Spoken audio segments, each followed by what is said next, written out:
for that. It is February 7th, 2024. Hey, Neek, when they asked Antoine Walker, why'd you shoot so many threes? You know what he said? He said, because there are no fours.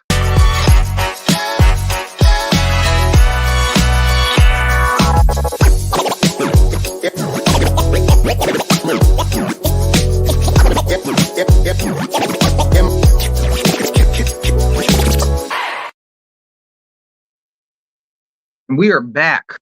I don't know about better than ever, but we are back. I'm Tony Styles. That is Unique. Welcome to another episode of the HoopStorians. What's up, man? You got anything to say about last night's games or anything? Or you just want to get into it? No, we can get into it. All right, well, let's start off with our usual intro of this day in NBA history.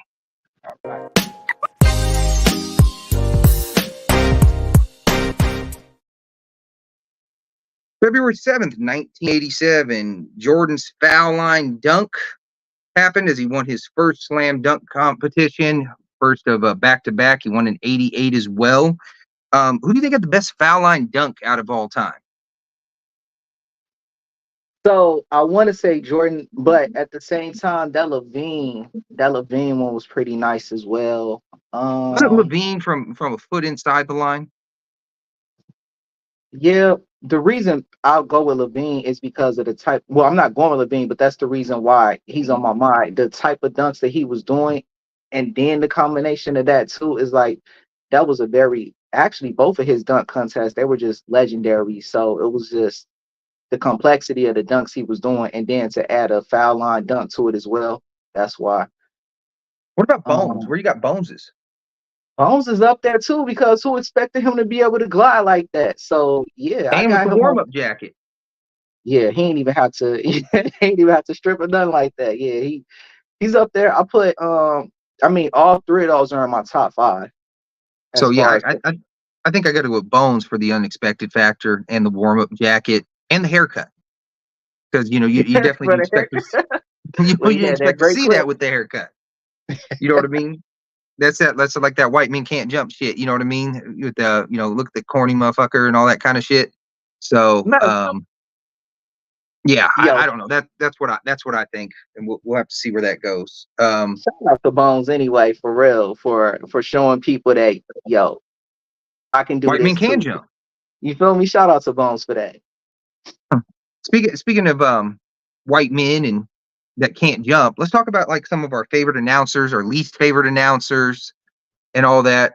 Do you got any favorite announcers? You got any least favorite announcers? What do you got? I have some favorite announcers. Okay.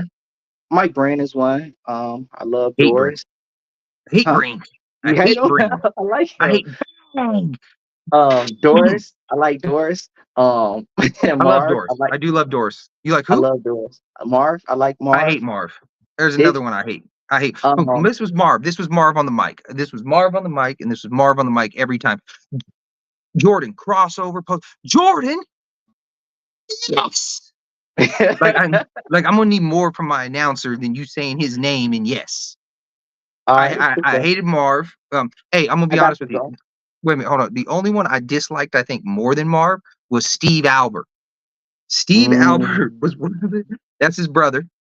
And one time, I'll give you an example. One time, so the Suns were blowing out a team. I forget who it was. They were up by 20 in a game in January, right? Mid-season game, up by 20 at the end of the fourth. Pat Burke comes into the game.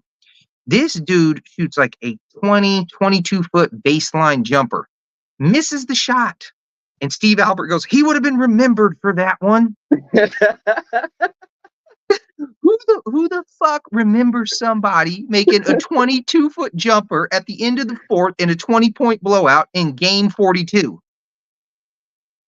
Not only that, okay, he used. Oh no, wait, another one of my favorites, Steve Albert, bad calls. And this, I got to paraphrase this one because it's something like this. But him and Ann Myers were talking, and shout out to Ann Myers. She actually she tried out for an NBA team once back in the 80s. So Ann Myers, she was on the mic with him, and he said something about her giving him a massage or something like that. And she's like, I ain't gonna give you no massage. He goes, what if I paid you? Or he might have said, even if I paid you. And then there was just this awkward silence, and then nothing. And then we went back to the game. You can't be harassing people. That's harassment. You can't be doing No, that. no, well, definitely that. But that's what I'm saying. This is crazy. So yeah, who else you got for us that you like? I like the Czar. I like the him. I like Sar. I didn't Yeah, Mike. dislike him. He was whatever. Yeah, I like Mike Fratello. You're not gonna expect me to say this though. I actually like Walt. Bill Walton? No. Frazier. Oh, Walt Frazier? No, I don't really like he's all right, you know what I mean? I don't know. I like Walton. Yeah, I I love remember what Walton. I remember I one love time Walton. Robert I remember one time, sound a little sus, but Walton was announcing and Robert Ory was guarding somebody. And Mm. really, he just kind of held him in position. The guy passed on. You just hear Walton just, Robert Ory is so good. He kind of had like he has like this sleepy like tone and talking. Even his look, like no offense to him, but he kind of looked like a retired hippie at times out there. He is a retired hippie. That's what he looks Um, like. He looked like we're gonna get into him a little bit later too, but yeah, I remember him at the rally. I don't remember him because I wasn't alive for it, but I saw the clip. So he rode his bike to the championship parade rally, mm. and they're celebrating, and somebody stole his bike. So in the middle of his speech, he's like, "Whoever stole my bike, if they could bring it back." So yeah, I like Bill Walton. What do you like? What do you like about Walt Frazier? What, you just like his smooth flow, his He's knowledge of the smooth. game, or what? Yeah, I like that. I like that he comes with like that almost Craig Sager type of like flash when he doing his commentating and announcing and stuff like that. Like I like that. I thought that not everybody that's played is gonna be well with announcing and stuff like that, but I Dan rock Marley proved that his first season announcing. with it, along with other, players turn commentators. But Mm-hmm. I like Walt though. I felt like he was doing his thing. And the suits did help, the flash. Gotta see If you ever somebody want to see him flashy with the cold, mic. look up his outfits from the '70s. I've seen them too. I've seen those too. And they got him down as one of the flyest to ever do it. Oh, he was super fly. Like I said, Marvin Barnes was fly too. A lot of them cats were flying. The '70s was all about flash. Yeah. So We should yeah. call it Wade. But Who you what was I got? going to say? Wait, who you got? Like as far as my favorite, well, first off, let me get to another one. I hate Mark Jackson. I hate him as an announcer. I think he's terrible as an announcer. I think he's terrible as just he needs to do better. Well, why does he need to do better? Why am I listening to you tell me he needs to do better? I mean, he has to get it done. I mean, that doesn't tell me anything. If I'm watching you to analyze the game, break it down for me. Other than, that sounds like you don't really have anything other than he just needs to do better. And we let it slide because you played in the NBA and you coached in the NBA. I But I mean, need you to tell got me how he needs to do it. Does he need to hedge the screen? Does he need to go under? You know what I mean? Does he need to improve his lateral quickness? What does he need to do better? You know what I mean? Obviously, I see he's a terror. Usually he says that with defense. And, Mhm. obviously I see that he needs to do better, whatever player he's talking about. But how is that the case? That's why I don't Maybe like Mark Jackson. fair enough. Some of my favorite players though is I love Hubie Brown. Yes. I like Hubie Brown. Hubie Brown got a stat for every time he makes a point. You know what I mean? Like Giles shoots from now we know he's shooting 42 from the three, and he's only shooting a moderately successful 45 from above the arc. But once he gets into the paint, just every play he's got to break down what this dude is He's doing. on it. He's the opposite of Mark Jackson. He is the opposite of Mark Jackson. I like my favorite combo ever was Doug Collins and Kevin Harlan. You know what I mean? If you remember the McGrady call when he dunked it, and you just hear, "He sucked the gravity out of the building." Nobody gets more hype than Harlan. So and I thought Doug Collins, obviously with his knowledge of the game, I Yeah. thought he was a great counterpart. So Doug Collins and Kevin Harlan was my favorite ones. I liked Snapper Jones. You remember Steve Snapper Jones? Him and Walton used to always get into it and argue in the '90s, just talking shit back and forth. So I did like Yeah. Snapper Jones. I like I him. like Steve Kerr. I like Steve Kerr as an announcer. Steve Kerr's decent at everything. If you notice that, you feel me? Good coach. He was a good role player. Got them titles. He did well when he was commentating and calling games. So yeah, Steve Yeah, I was on mean, my list too. I didn't name him because I only wanted to give like, my top like 5, 6. But yeah, he was one of the ones too. I got you. Yeah, I another one I like is I love Jeff Van Gundy. Yeah, I think And most do. well, I was going to say I haven't met anybody that didn't say they like Jeff Van Gundy. One of my favorite Jeff Van Gundy calls is when Zaza Pachulia was with the Warriors that first season, and they're playing in Boston, and uh, and he hit like a 20-foot jumper, and they were just blowing him out. And he started slapping his ass. Zaza Pachulia, like, he's like riding the horse and slapping his ass after he made just a basic ass shot. You know what I mean? But they were up by like so much. He's just acting the fool. And Van Gundy, and this is paraphrasing, and since I can cuss on here, and Van Gundy couldn't, but basically Van Gundy said, "Don't be surprised if somebody comes off, hauls off, and whoops his ass off the bench, and this is why, because of stupid shit like this." So I do like Van Gundy. Somebody that I do like, and I like him for all the wrong reasons, was the Celtics announcer, Johnny Most, because he was such a homer and so blatant with it. For example, there was a play where like Lambeer, like elbowed Bird or Parrish or somebody, I don't remember exactly, but it was like he said something along like, "Lord, dastardly, despicable, like, I mean, he just had all these descriptive Yo, what? adjectives. Huh? He said what? He said like the cowardly, despicable, despisable actions of Bill Lambert, and like he just kept going and He's going going in. and going and going.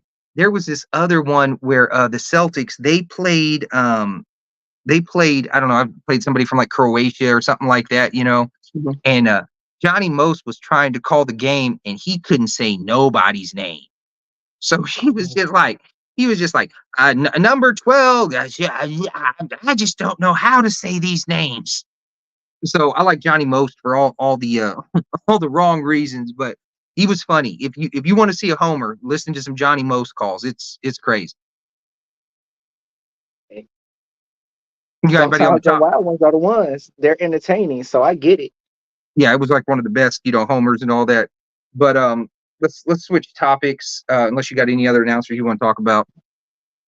Any calls you want to talk about? Anything you remember? Something like that. Oh wait, one of my all-time favorite Doug Collins calls is I forget who he was talking about, but one team he goes when the other team scores below 100 and they score above 100, they almost always win.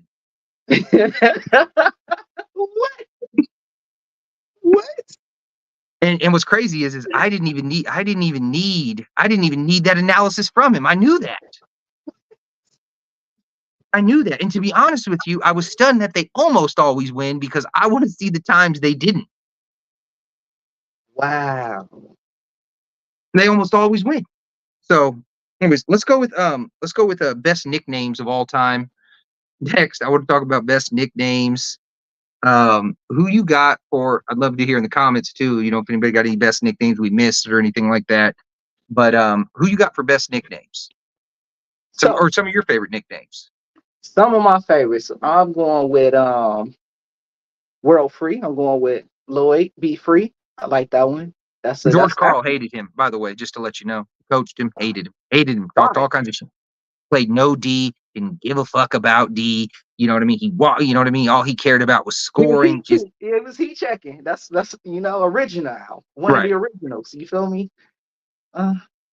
Don't matter. His nickname was earned. I rock with it. He's shooting from all around the world, even without no 3-point line. Right. I'm going with World Free. Okay.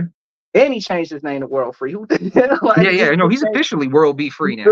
You feel He me? is officially World B Free now. Nickname so official that he made it the real one. No more pseudo. It's real life. Nickname so official needs a whistle. Exactly. Mm-hmm.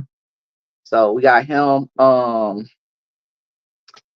going with the answer. I have him on my list. Yeah, Iverson, what he did for the game, who he was, like being an Iverson fan was almost like being part of a cult. Iverson and Mamba. So I got both. I got the answer. I got Black Mamba. But you know why I don't have Black Mamba on mine? If they're self-proclaimed nicknames, they just lose a little bit, luster for me. It's a cold nickname. I just wish somebody else would have named him it. That's fine. I mean, that's fair. That's fair. So, Iceman, I got Iceman on my list. George Gervin. I feel like he earned that name. Just a smooth dude. Like, real quick though, I just want to say this. He did criticize all of them, but he literally said in his book, there's no one he hated more than coaching World Be Free because of his lack of defense. So so he's the top. I'm not saying he's going to criticize. He's very defensive minded. If you ever want to see something crazy, look at George Karl's calves from when he played. That dude's calves were like this big. His calves. Dang. Okay. So, but anyway, so go on. So who else you got for us? I got Ray, or AKA Jesus Shuttlesworth, and if you don't know, that's Ray Allen. For those that don't know, that nickname, I love it. And for those who don't know either, that's actually Walter Ray Allen. See, but yeah, I love it. The reason I love that one is really because of where it came from. The fact that his on-screen performance led us to now associate him as, because he wasn't Jesus Shuttlesworth in the league, but the fact that that movie was so iconic, when we see this NBA player, instead of thinking Ray, we think, hey, let's go Jesus. And it's, I feel as though to get a nickname from a movie, and now the people that watch on the NBA identify you as that, like, I feel like that's an iconic nickname to me. So I rock with that one. I like it. The clutch or the logo, whichever one you want to go with for Jerry West. Right. I like the logo personally, but yeah, I like the logo over Mr. Clutch myself. Yeah, I like the logo personally. You know what? I like Uncle Drew. I think that's a dope nickname for the same reason as Jesus. You feel me? Oh, well, if you like that, what about this? Shaq Kazell. Was he though? Like, was he like? I know he is Kazam, but did anybody in the league call him that? Not that I know of, but I'm saying if you do refer to him as that, that is, yeah, I like the logo. I think the logo is better than Mr. Clutch because there can only be one logo, and there can be a bunch of people that are Clutch. Exactly. So I do like the logo better. What else you got for us? Magic. I think Magic is a given. That's on mine too. Because I think anytime, same thing goes for Muggsy, Spud Webb, Speedy Claxton. If that's just that name more than their original name, right. That's a hell of a nickname. Exactly. Larry Legend is just hard. Like, you just call this man the Legend? That's a hard nickname, bro. No, it's a nice brohim, yeah. What else you got? Those are mine. Yeah, like I said, I got okay. Let's get in mind. Let's get in mind because I made sure I tried to get some, because we here at the HoopStorians, we're trying to teach you about the history of hoops. So not necessarily the common ones, but let's get you more of a broader perspective. That's what I want to hear. Okay, so number one, I got Time Lord. I love Time Lord. I know who that is. That's Robert Williams, and then I guess so the story is he kept missing appointments and he was missing meetings for the Celtics. He just called him Time Lord because he can never show up on time. He is the Lord of Time. So yeah, we got Time Lord. We got Big Nasty, Corliss Williamson. Anytime you're nasty, but not only are you nasty, you're big nasty. You ain't medium nasty. You ain't little nasty. You are big nasty. And he wasn't even that big by NBA standards. He was only about 6'7", but he was big nasty. The fact that you only 6'7" and you big nasty says a lot. Another one. This dude didn't play long. I just loved his name. Was Trajan Langdon. He was the Alaskan assassin. So anytime you are the Alaskan and an assassin, I do like that. I do like that. One of the names that it's common. I just think it's such a hard nickname. I think it's along the lines of The Answer, but to me, it's a better nickname. Is The Truth. Yeah. So anybody did The Truth. I think that's a cold nickname. I got one for you, and I bet you didn't even know this one. But your boy Bill Cartwright had a nickname. I had to think about that. What was it? Medical Bill. He's joking, right? No, that was his. I'm serious. That was his nickname, Medical Bill. What? Because he's always injured and things like that, and the gravelly throat procedures and all that. Yeah, Medical Bill. Dang. Bill wasn't going though. I forgot. Was it MJ? Bill threatened one of them on a Bulls. Yeah. He told MJ basically the next time you try to punk me out, Ain't nobody gonna be calling you Air Jordan because I'm gonna break both your legs. Medical bill. Medical Bill. Speaking of bills, let's go into Bill Laimbeer. Do you know what his nickname was? He was the Prince of Darkness. That's what they called him. So anybody with the name Prince of Darkness, I think that's a pretty hard nickname. You know what I mean? And obviously he got it because he was an asshole. I do have White Chocolate on there because a lot of people don't remember his name and they just naturally refer to him as White Chocolate. I thought that was a pretty dope nickname, especially with the way he played. You know what I mean? They were like, hey, he ain't a brother, he's a brother. And you know what? Does anybody even call him by his whole name? Like I see the J Wills, I see the White Chocolates, but like he just became synonymous with nicknames. Yeah, but yeah, well, or short names and all that. But yeah, I gave Bob Cousy's nickname the Houdini of the hardwood. Along the lines of your Larry Legend. Like, I think that's a hard nickname, the Houdini of the hardwood. Because nobody was dribbling like him. Speaking of Larry, I did have a Larry nickname, but not the same one. I got the Hick from French Lick. I knew it. That was hilarious. Yeah. So some of these nicknames tell you exactly what to expect from these people too, and that's what's so funny about it. Like Prince of Darkness, you know exactly what to expect. The Hick from Lick. Oh, so you a small town boy that just be hooping. All right, right. For sure.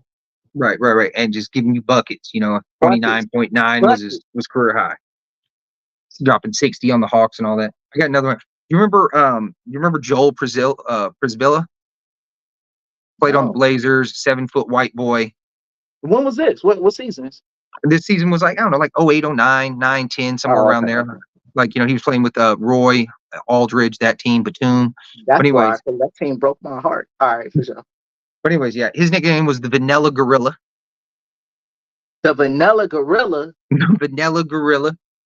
That's like an albino shadow. That's it. When you're 7 foot, you are the Vanilla Gorilla. There was another player, Joel Barry Carroll, sorry. He came in pretty good. Came in the 80, what was that, 80, 81, 82, somewhere in there, early 80s. He was one of the high picks. He was averaging like 20 a game. But anyways, he didn't really play with a lot of energy, enthusiasm, or anything like that. So instead of Joel Barry Carroll, his nickname was Joe Barely Cares. That's hard. And it's not hard for him, but it's hard that you can do a play on his actual name like that for something that's suitable for his style of play. That's dope. Right. And especially, yeah. And he really described, like you said, some of these names describing people told you exactly who he was. That's so dope. Right. So another one, the microwave Vinnie Johnson. They called him that because that dude could heat up. And if you don't believe me, watch some of the Bad Boy Pistons games where in the late 80s. So yeah, the other one is George Gervin's Iceman. He really just went by Ice. I remember talking to him. Oh shit, when was that? 17 years ago, something like that. We were chopping it up for a little bit, and he was telling me how it's really just Ice. And like when he signs up, it's Ice, not the Iceman or whatever. And they expanded that. It kind of reminds me of Earl Monroe. They used to call him Black Jesus, but he was really originally just named Jesus on the court, and then they started adding shit to it. So he'd have been good. And then there is my all-time favorite nickname of all time, and you have any idea what that might be? Because to me, this is the hardest nickname of them all. There is no better nickname than this. It is super dope. Say Barkley. Hell no. All right, so what is it? Actually, it's funny is we got some comments in there that said Barkley had a lot of nicknames. He did have a lot of nicknames, but no, I didn't like any. Hey, you know what's crazy though? None of them was really good to me. Charles. Bad not. I mean, I think one of his nicknames was Bread Truck or something like that too. So what was it? The round mound of rebound. Yeah. So okay, no, the hardest nickname to me of all time is the Slim Reaper. Because doesn't that describe Kevin Durant perfectly? It's an easy money sniper. Yeah, it does. He's slim. He's a killer. Self-explanatory. Like, and if you don't buckets. I was gonna say, if you don't believe he's a killer, just watch Game 3 of the 2017 Finals with the Cavs. Then he turned around and did the same thing, like 2 years in a row, pretty much from the same shot. I mean, from the same spot, as far as closing them out. Yeah, but that 18 Cavs team had like just no shot against them. Just That's true absolutely. though. That is true. It was just, for me, it was ironic that it was like, dang, is that the same spot from last year? Like, that threw me. But yeah. Slim Reaper, yeah. I mean, can't argue with that. And like I said, that man, he's another one. That name definitely describes what you're gonna expect from him. Is there a more, you know how you said some of these names described people? No, some of these nicknames described people. Is there any more of a nickname that doesn't describe someone than Grandmama? That doesn't describe them. Well, if I told you, hey, I'm going to introduce you to Grandmama, and Larry Johnson showed up with his fade, his gold tooth, swole, his cons, his his church dress is right? Anyway. No, because I mean, who else has a female alter ego? Like, I don't know any. I mean, Rodman, he dressed in drag. That wasn't no alter ego. That was just lifestyle decisions. Right. Yeah, Larry Johnson wasn't no drag queen though. He just wore a dress for the commercials. And Grandmama was so iconic, extremely iconic. So, And especially with the way he looked. You remember how swole he came out looking, how ferocious he used to throw it down, the screaming, yeah. that, Even his gold tooth. portrayal of her. Even his portrayal of her was hard. Like, he couldn't hide or shake the fact that he was that dude. He couldn't hide the fact that he was a man's man on that court. So, Let's talk about him. Let's talk about how his career was derailed and all that. How good do you think Larry Johnson could have been if it wasn't for the injuries? Well, he came into the league averaging almost 20. Like, he came into the league averaging a double-double just as a rookie. And 19.2, yeah. Yeah, 19. His career, I mean, if it wasn't for the fact that he got hurt, he would have, in my opinion, I think he would have dropped at least 20 and 10 for his whole career. I mean, he showed that when he played with the Hornets, he did what? 19, 6 in points, 9.2 rebounds. So, just shy of the 10, 4.1 assists for the 5 seasons. He didn't really get a block or a steal per game, but well, see, here's the thing, though, too. Here's the thing. Most of his Hornets time, the last 3 years, only the first 2 years he was healthy. The last 3 years, so he was playing bad because that second year is when it really showed what he could be. He was 22 and 11. He was an All NBA second team. If you're on the second team, that means you're generally one of the 10 best players in the league. He led the Hornets to their very, very first playoff berth ever. They went to the second round. They beat the Celtics, retired Kevin McHale. And that was Reggie Lewis's last game, RIP.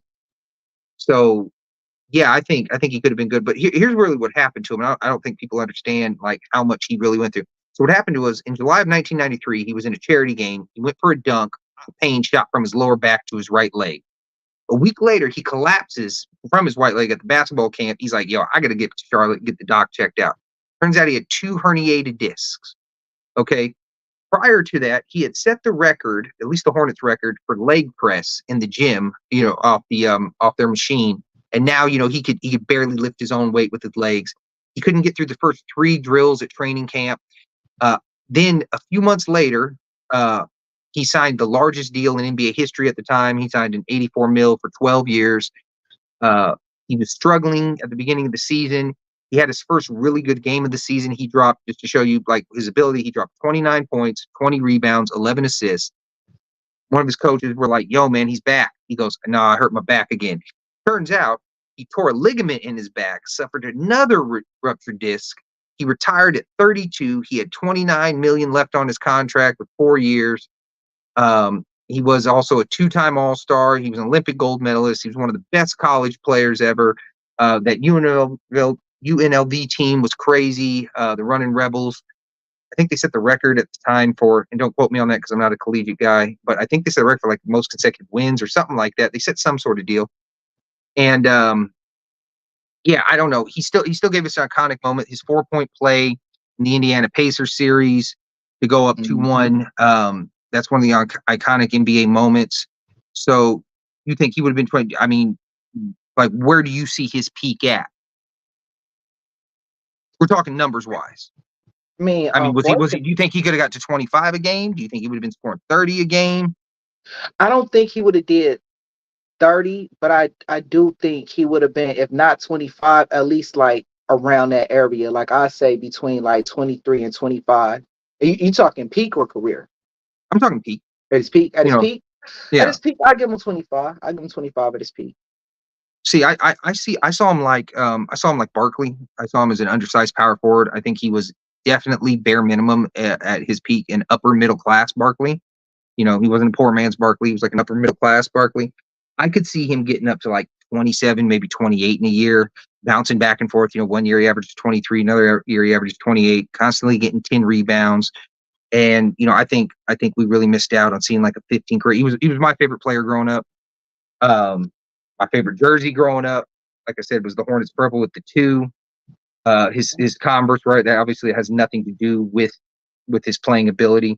But I think, he's one of those players that we were really robbed. We didn't get to see the whole thing. And it still upsets me to this day that, like I said, that it seems like a lot of my favorite players, we only got a couple years from them and then they got injured. But do you think he could have been the best player on the title team? Yes, I do. I do think he could have been the best player, but I feel as though, depending on which team we're talking about that won a title, I think him and the other star would have possibly gone back and forth. Because let's say it was New York. We got Ewing, Houston. Well, when he got there, we got Ewing, Houston. They had Oakley. When he got there, they had Starks. They had Charlie Ward, Chris Childs, and then a few years later, that's when the Oakley and Starks trade happened. They got like Spreewell, Camby. So I guess it depends which iteration of Knicks we're talking about. Right. If he had not got hurt and he would have went to the Knicks healthy with Ewing, I feel as though he would have went back and forth with Ewing. I feel as though he could have. Question though, if he's not injured, do the Hornets trade him? No, they don't. Not if they smart. No, you better not. And if he would have stayed with the Hornets, him and Zoe going back and forth. Well, Zoe was there for the first 3 years. Him and Zoe absolutely hated each other. One of my favorite Larry Johnson, Alonzo Mourning stories is I don't know if I said this before, but basically Larry Johnson was talking shit to Alonzo Mourning about his rookie of the year jacket. And he's like, "You'll never have one of these. You'll never have one of these." And that's why, like, when the fight happened in '98, Zoe and Larry were really thrown there when Jeff Van Gundy was holding on to Alonzo's leg. What's crazy is Larry was an amateur boxer and he didn't land one punch. I got to get Larry Johnson on the show and ask those questions. But he can't though, because if he was certified with them hands, he can't touch nobody. So I don't know if he was certified being an amateur. He wasn't a professional. He was just an amateur. He trained. He got trained hands. So you think he swung all of those to miss? I don't think he swung on a miss, but sometimes people don't swing with the intentions of hurting you. Sometimes people don't even swing with the intentions of connecting. Sometimes it's on some back up, give me space. I'm swinging so you don't come in my bubble. Sometimes people do that. Sometimes, the rah-rah people, they'll act wild when they don't really plan on doing nothing. They ain't busting nothing. It could have been that. I'm not saying that's what it was, but it could have been. No, you mean like the people like, you ain't shit without your motherfucking homeboys? Those people? Yeah, them people. Them folks. But yeah, so let me ask you this. So do you think for Larry Johnson, if he was to build a title, do you think it would have been better with him and Zoe, or because they both were post players in the paint, or do you think it would have been better when they traded Zoe for Rice? So do you think Glenn Rice would have complimented more, being more of a perimeter player, or do you think Zoe would have complimented him more? And do you think eventually, even if you think Zoe would have raised at a higher level than Larry? I don't think Glenn Rice would have, but I think Zoe could have. No, it's a lot to unpack. Yeah. Originally, I was thinking that Glenn Rice and Johnson would have complemented each other better. originally because of the perimeter play of Rice. Inside out. Yeah, but when I think about something like the Spurs, how they had, the two towers and stuff like that. And I think about how they were or they could have dominated, had Robinson been able to play with Duncan longer. And I feel as though we're actually going to get into them later too. I feel as though Charlotte could have resembled that. Like, you feel me? I feel as though Alonzo with Larry Johnson, had he not got hurt, the domination that they would have done would have been crazy. I feel as though it would have been very difficult to get buckets in the paint at all. And during the time that they was playing, people were scoring in the paint quite often. And I think it would have been too difficult. I mean, obviously people would have got buckets, but I feel as though it would have been difficult against them, both of them playing in their prime, both of them healthy and everything like that. So when I think about that, Alonzo, he does rise to the occasion and moments and stuff like that. Yeah, I'm gonna go with Alonzo. Actually, I'm gonna go with Alonzo and Larry Johnson over Glenn Rice. And you think eventually, if they would have built around them, that Hornets team could have won a title, minus the injuries and all that? Now, here's the thing. It's crazy. Well, let me ask you this. Hold on. Let me just ask you this. For example, Alonzo took a Heat team to a conference finals in '97, and his second best player was Tim Hardaway. You think Larry Johnson, minus the injury, would have been a better option? Would have been a better player? Doesn't mean they'll mix, of course, but do you think he would have been? He's a better player than Tim Hardaway at their peaks? I do believe at their peaks he is a better player than Tim Hardaway. What I'm struggling with is how many dope players was on that Knicks squad and the success the Knicks were having as well. And it's like, make him healthy. Does he give you more than 12 a game? Does he give you, instead of like 12, does that go up to 20 a game on that roster? Well, if he gets traded to the Knicks, obviously I don't think he's going to take the team over from Patrick Ewing. They went to the '99 finals without Patrick Ewing. I don't think they would have beat the Spurs at all, but I do think it would have been a much more competitive series. They were down. I mean, if you had another 7-footer, another rebounder against the Twin Towers, that's the type of stuff you need. I think that would have been a much more competitive series. Maybe they lost in 6, maybe 7, something like that. But I don't know. I don't know how the projection would have went because I've never seen them play together except with Larry Johnson taking a much, much less role. When he was on that team, he was the third option, the fourth option, things like that. So, yeah, I don't know. We were robbed of seeing the championship series with the healthy Knicks, healthy Spurs. I think that would have been good. But speaking of robbed, I want to know about, there's a team that I want to talk about that was really robbed before we finally get into the bubble teams, and that was the '78 Blazers. Okay. For those that don't know about the '78 Blazers, they were coming off a title in 1977. They started off 32-5. They ended up going 50-10. Bill Walton ends up breaking his foot. He's never the same again. They go 8-14 the rest of the way. They had like 7 guys in double digits with Walton leading the way with 18.9. They had also guys like Collins, Lucas, Davis. They were 15-1 by games by 20 in the first 60 games that Walton was around, just to show you how many times a blowout it happens. So they're blowing out teams by 20 or more once every 4 games. Just to clarify, right now, Boston is the number 1 team in the league. They have 9 wins of by 20 or more. So I don't think they're going to blow out teams 6 on it to catch that in the next 60. So I mean, they were beating teams, and that was with no 3-point line, so they weren't getting hot from 3. This was just by 2s. They were beating teams by 40, 35, 31. So tell me what you think. Give me a little bit what you think on the '78 Blazers, and then I'll tell you guys a little more. So, sorry. With the '78 Blazers,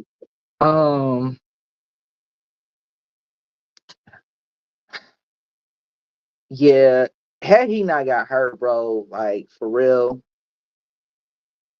ain't no telling, because they were already, like you're saying, they're blowing teams out. You feel me? Mm-hmm. They win what? I think it was their first 50. If I'm not mistaken, they won the first 50 games, and then he gets hurt. No. They were 50. They were 50-10 through 60 games. They were 32-5 at one point, and 15-10. Yeah. So that's a crazy record to only be able to win eight games without him. That is nuts. That shows the kind of impact he had. You got him on the team and they're serving everybody. You remove him and now everybody's serving them. Because how many how many teams were what was it, 22? Still 20, somewhere around there. Yeah.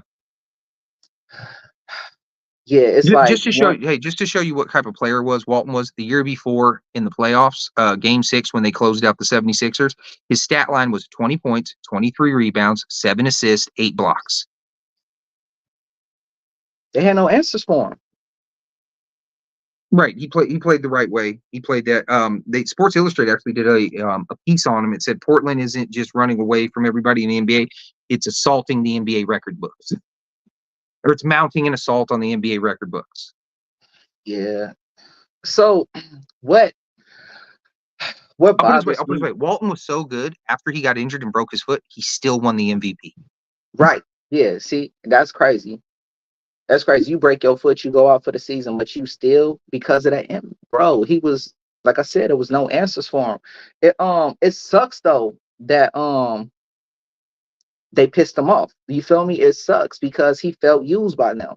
He felt like they didn't really care about him or the other players. And it was like, I need to get up out of here. I need to go somewhere where people actually care and value their players.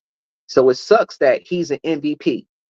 He's a winner. Hey, wait. That was crazy. So that's how he felt, and he ended up on the fucking Clippers. The 1980 San Diego Clippers. He didn't know. He just went somewhere where he thought that they were going to value him more. You feel me? He like, yo, y'all going to pump me with this shot and make me go play, and I re-injure myself. And it's just like, you don't care? I'm up. I'm out of here. You know, it's crazy, though, to sit out a whole season is crazy to me, too, to get so mad at your team that you're like, you know what? I didn't got all the success. I didn't got my MVP. I didn't got my title. You know what? I'm sitting on the bench now. Y'all don't care about my health? Good. I don't care about your season. Well, he did come back. He did come back for the first 2 games and against Seattle that year, and they split them. And then they lost 3 out of the last 4 when he wasn't playing. So he see, how did it go out? He was grabbing the ball at the defensive end. He threw it out for a fast break. He hobbled up the court. His teammates were like hanging around, like, twiddling their thumbs, waiting for him to arrive. And then they did a lot of the things they did. They did this quick cut pattern. That's part of how they were tearing up the league. And the league was so like, if you look at the floor now, it's so spread out. But if you look at the 70, it's so condensed because the goal, obviously, just simple logic, a 2-foot shot's easier to make than a 20-foot shot. And they're all the same amount of points. So why am I going to shoot a 20-foot shot when I can shoot a 2-foot shot and see exactly? So we're cutting. They're doing that. It had really, as he hobbled up the court, they couldn't run their quick cut offense, and it just disrupted their whole offensive pattern, and that just completely changed the way they played. Like even Jack Sikma, who was a rookie, he was getting like 28 and 10, without Walton there. And it was crazy. And then it's like you said afterwards, after it was, there was a great book about it called The Breaks of the Game by Dave Haberstein. Check that out if you want to read it. A lot of people say that's one of the best basketball books of all time. But so after that, he demanded a trade. It's like you said, he blamed Portland team for the misuse of painkillers. He felt that they misled him in order to get him back on the court for the playoffs. And I don't know. He missed the entire 79 season after that. He spent 5 injury, addled years in San Diego. What was it? Bob Gross, I think, broke his ankle too that year. So, he wasn't playing. So, it was just like, it was looking like a dynasty. And all of a sudden, it just wasn't. It was completely disrailed. And that's why they have the curse of the Blazer big man. It started with Walton, continued with Sam Bowie, has ended with Greg Oden. And didn't they drop the ball on Bird as well? I don't know about that. What do you mean? Like they had and maybe they did, and maybe they did. Well, Bird was the 6th pick in the 78th draft. I don't know if they had a pick before them. What's up? No. So what I'm saying is this. So Portland, they had because Indiana originally had the number 1. They traded it to Portland. When they traded it to Portland, it was because Indiana they couldn't come to terms with with Bird. They couldn't give Bird what he wanted, or I don't know how that conversation went, but they didn't convince him to leave school. Like, they didn't convince him that that's where he needed to be. So they traded to Portland as far as their number one pick. Okay. Portland could have had him, but they did the same thing. Whatever that conversation was, they too couldn't convince him. That's how they ended up with Thompson. Oh yeah, they couldn't convince Bird to come. So, he might have went 6, but teams wanted him to go first. They just I never understood why he went 6 when he was, the collegiate player of the year. He wasn't supposed to. He wasn't supposed to go 6, and the league knew it. It's just, the two teams that had the number one pick originally couldn't convince him to come. Now, I don't know why. I don't know whoever had the second pick didn't take him, but yeah. I don't get why you wouldn't want to play. I mean, would you play in Portland? Would that city drive you away from playing? Because I would play in Portland. I like Portland. I've been to Portland. To be honest, I will play anywhere. You feel me? If I haven't been to the league yet, if I'm coming in as a rookie, any team, I'm playing anywhere. No, I agree with that, but I'm saying like Portland would be one of my higher lists. I think Portland's a nice place. I don't get why. I think the weather's nice. I think the scenery's nice. I don't know why you wouldn't want to play. It's the only game in town too. Yeah. So I mean, so everybody there is a Blazers fan, and because that is the only team in town. That's how you become gods of your city. Yeah, walk like giants. Well, exactly. But yeah, so I don't know. Yeah, I don't know why. It's just crazy when you look at this team where they were. They won the 77 title. They were starting off 50-10. They had a chance. They had a chance to at the time to beat the record. If you're a 50-10 team, going 20-2 isn't ridiculous. And the record at the time was 69-13. So yeah, the Blazers were robbed. They were robbed by health. They were robbed by misdiagnosis and things like that. So I don't know exactly what happened, but they've been recovering ever since. And it's just now we're in another. Now we got the curse of Ayton, who decides that he can't even go to the games if there's ice on the road. The continued number one pick fiasco center in Portland. When they traded him to him, I said that's the worst place for Ayton to go. Portland and their centers do not mix. That's a definite man. Their whole dynasty is cursed. Portland has had so many different opportunities, so many, and that's like the Barkley thing. The Barkley story, right?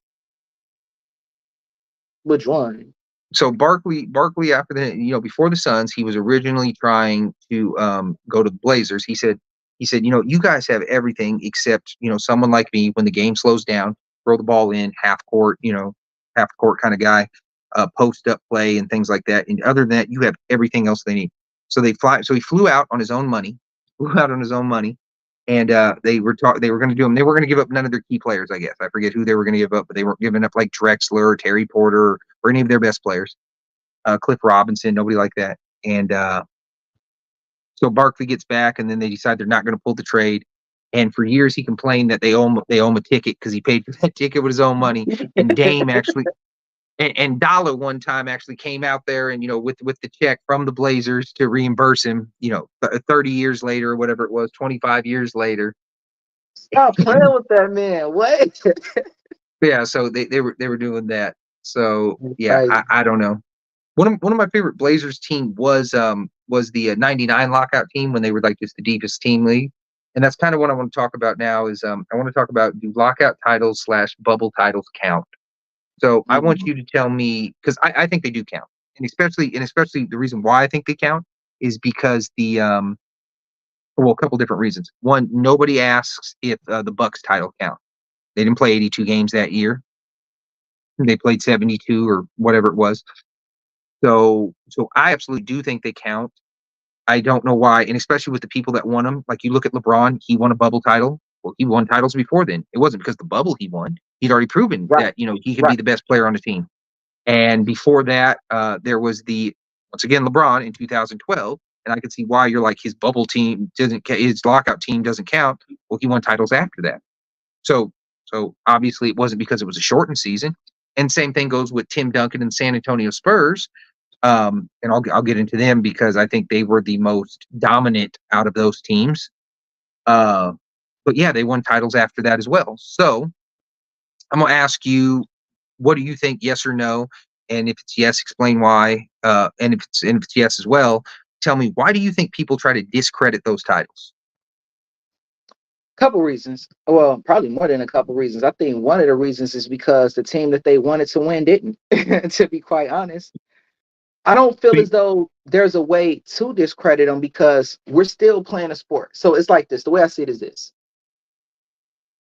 when you're playing in a basketball tournament, you're still playing. A basketball tournament is not a whole season. It's exactly that. It's a tournament, kind of like the playoffs. The playoffs is not the whole season. It's a set amount of games. So you have to play a set amount of games. You are an athlete. You're coming to the league because you love basketball, right? I get everybody loves money, but a lot of these lockouts, a lot of these issues are coming because of money issues. But this is a sport. This is a game of basketball. Why is your mentality not on playing? Why is your mentality not on trying to win? First and foremost. So I feel as though to take credit away from shortened seasons almost undermines the fact that they're playing basketball because the name of the game is basketball. This is a sport. I get that there's other factors and things that can get into a player's head that can distract them from the game, but that shouldn't be the case. And even if it is, because we are human, but at the same time, you're also an athlete. You need to still play. You need to figure out whatever you need to do. You need to get your head around whatever's going on outside and show up when it's time to get on the court. And if LeBron can show up when it's time to get on the court, and anybody else that won, we can't take that away from them because people showed up to play, did they not? They showed up to play, they gave it their best effort, and they lost. How do we say that that didn't count? What? Because their fans wasn't here? Because their money wasn't right? Stop that. No, they count. So I feel as though people discredit them. They try to use reasons like the season is short, but really what it is they're mad because the team that they wanted to win didn't. That's my opinion. I like how you went into that whole ass spiel and you didn't confirm that you do think they count. I do think they count. I definitely think they count. I think the bubble count. I think the lockout count. I think anytime anybody wins a championship, it counts. I don't care if you play 5 games or 82. I don't care if you win it. Well, you can't win a championship with 5 games. You get the point. I don't care how many games there were in the season.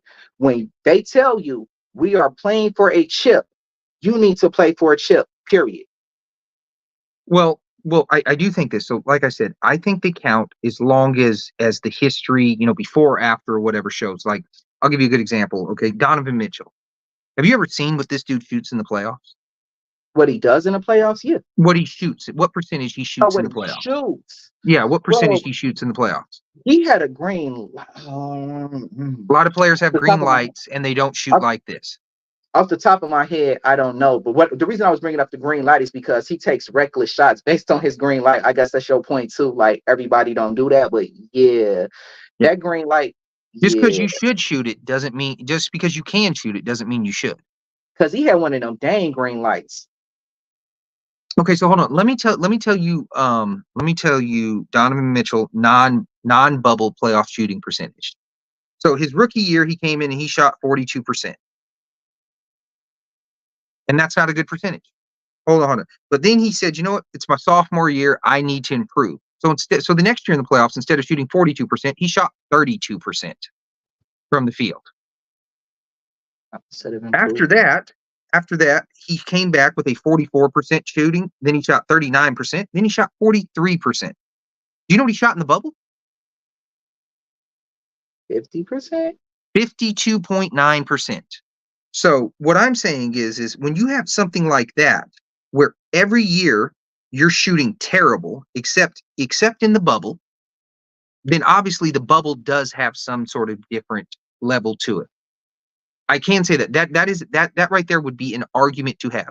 But when you use something like LeBron, he won that bullshit bubble championship. Well, he won titles before then.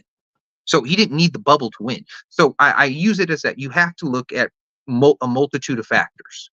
So the bubble does count for some players. For example, TJ Warren, I think, was averaging like close to 30 in the bubble. We've never seen TJ Warren average nothing like that. He's a high teens player. Go ahead. How many games was the bubble though, like for that season? Do you know? Well, they played 8 games of regular season in the bubble and then the 4 rounds of the playoffs. See, that's the reason I asked, because that's a short amount of game. You know, so plenty of people can put together a career 8 games. You feel me? Plenty of people can do that, but it's like over the whole season they may not have averaged that. So it's like I don't feel as though necessarily individual accolades during the bubble count as much as a championship. Well, I think and I agree with that because like they have those all bubble teams and all that, and I thought that was stupid. So basically you're going to give people, over an 8-game thing. It's dumb. But I think that as far as the bubble goes, the bubble would count a lot less. And like I said, the bubble title does count because of who won it. If somebody had only won it in the bubble, then I could see your argument. They've won no other title but bubble titles, but that's never happened. I think the biggest thing over the lockout season with me and the bubble title is the fact that there were no fucking fans.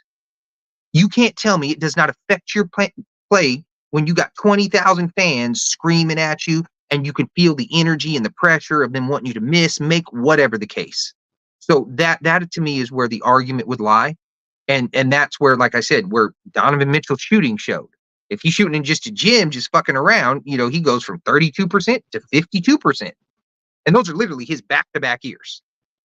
He went from 32% the year before to 52%, back down to, I believe it was 44 or 39. I forget which one it was, but 44 and then 39 and then 43.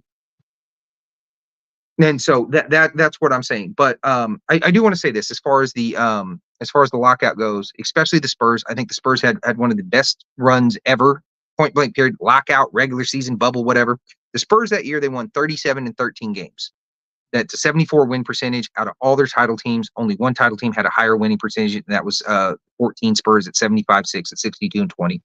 The Spurs started off at 6-8 that year. They finished 31-5 for 37-13. Then to keep it running, they went 15-2, and that's over their last 53 games, including the playoffs, including the best players and all that. That's 46-7 over their last 53 games. How does that dominance not count? And we never talk about that in postseason runs. We here at the HoopStorians, we are going to have a postseason run, the best postseason runs of all time at some point. But 15-2, that's crazy numbers. There's very few teams. The all-time record's 1 loss. We've seen that twice at 4 rounds. And so the Spurs are tied for the 3rd best 4-round playoff run. Why wouldn't that count? Why don't people consider that into their domination? Exactly. You don't know why they don't count that? Why they try to discredit that? I ain't got the answer as to why you would try to discredit greatness. I guess I'm gonna have to ask Allen Iverson. He is the answer. Let me ask you this about the 2012 season. What do you think would have? I didn't watch much of the '99 season. Didn't even watch the playoffs/finals. Same with the bubble season. 2012 was great till Rose got hurt. Well, Rose got hurt in the first game, the second game. Right. In 2012, if Rose didn't get hurt, do you think they could have beat the Heat that year? So, mixed feelings. I do think they could have. Do I think they would have? Is completely different. They definitely. I feel as though they definitely could have because that was a hungry Bulls team. They had been showing all season long that they were ready for any team. That's around the time where they were getting all the credit for being defensive. That was around the time where you needed like 2-3 people or at least your best players up against Rose, or he was just going to dominate.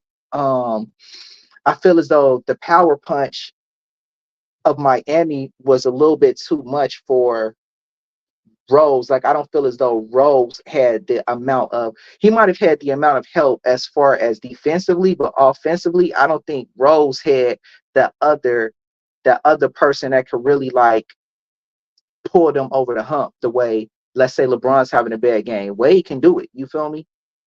Rose didn't have that. It was basically all on Rose. If Rose has a bad game, the Bulls are not winning. If LeBron has a bad game, Wade and Miami could still possibly beat Chicago. The Bulls with no Rose against Miami, no chance. Miami with just LeBron and no Wade, they might beat the Bulls. So I don't want to say Miami, but it's hard to say. I think they could have, but I don't know if they would have. I personally think with that, it was a slim to none chance. The reason why is we saw them play the year before. They got waxed 4-1. We saw what Rose did against LeBron when LeBron was guarding him in that series. He went 1 for 15, shot 6%. So if someone can hold your best player to a 6% shooting, you're not going to win many games.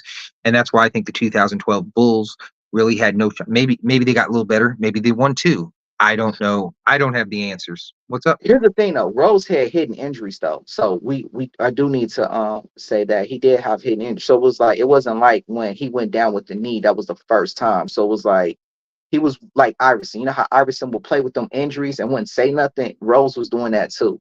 So we don't know how long realistically he was actually hurt. He's out there playing like he healthy, but he wasn't. And at the end of the day, that's where we're going to leave the show. That is the best part about the HoopStorians. We don't know shit. We are over here speculating like a sumbitch, and we are going to figure out what we think and what y'all think and all that. So on that note, he's unique. I'm Tony Styles. We're dropping dimes like Dare, and we are out. We will see you tomorrow with more bullshit for your daily viewing. Thank you so much. Hey.